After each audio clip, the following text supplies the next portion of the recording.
2024 का वर्ष लोकसभा चुनाव का वर्ष के रूप में जाना जा सकता है।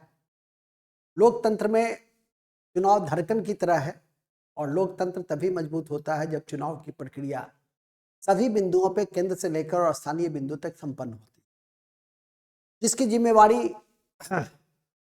चुनाव आयोग, केंद्रीय स्तर पे चुनाव आयोग और राज्य के पंचायती राज स्थानीय निकायों से संबंधित स्थानीय राज्य निर्वाचन आयोग की मुख्य भूमिका होती है। इंफॉर्मेटिव वीडियो के इस श्रृंखला में हम आज जो 18वीं लोकसभा का चुनाव है उसके विषय में आपको जानकारी देंगे, जिसकी चुनाव की घोषणा मुख्य चुनाव आयुक्त मिस्टर राजीव कुमार ने किया है। ज्ञानेश कुमार और डॉक्टर एस संधू अन्य चुनाव आयुक्त हैं जो बहुदलीय चुनाव व्यवस्था 1990 के बाद से लागू है। 1993 में अंतिम रूप से लागू है। याद रखिएगा कि चुनाव आयोग के पहले मुख्य चुनाव आयुक्त जो एक सदस्यीय था सुकुमार सेन थे, और यह भी याद रखेंगे कि 25 जनवरी 1950 को इसकी स्थापना की गई थी और 25 जनवरी को हम राष्ट्रीय मतदाता दिवस मनाते हैं। इस चुनाव की क्या विशेषताएं हैं? अभी हाल में घोषणा की गई 7 चरणों में यह चुनाव किए जाएंगे।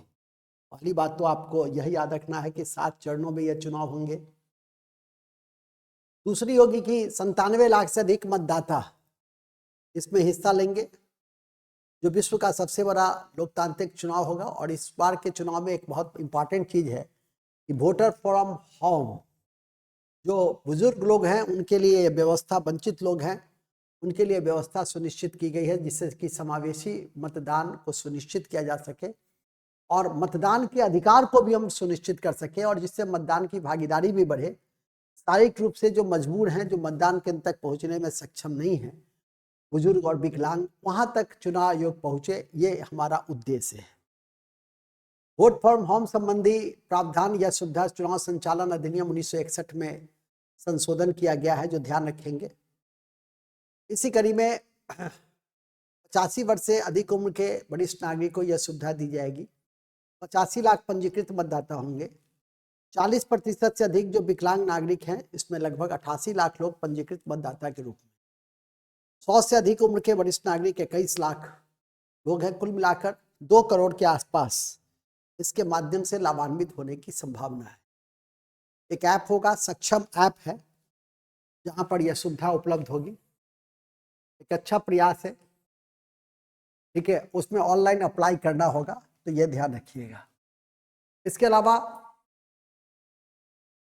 अलावा इस चुनाव की विशेषता है कि स्वतंत्र और निष्पक्ष चुनाव कराने के लिए 4 महत्वपूर्ण चुनौतियां हैं: मसल्स, मनी, मिस इन्फॉर्मेशन और एमसीसी वायलेशन। जैसा कि राजीव कुमार ने कहा, ये लोकतंत्र की चुनौतियां भी हैं।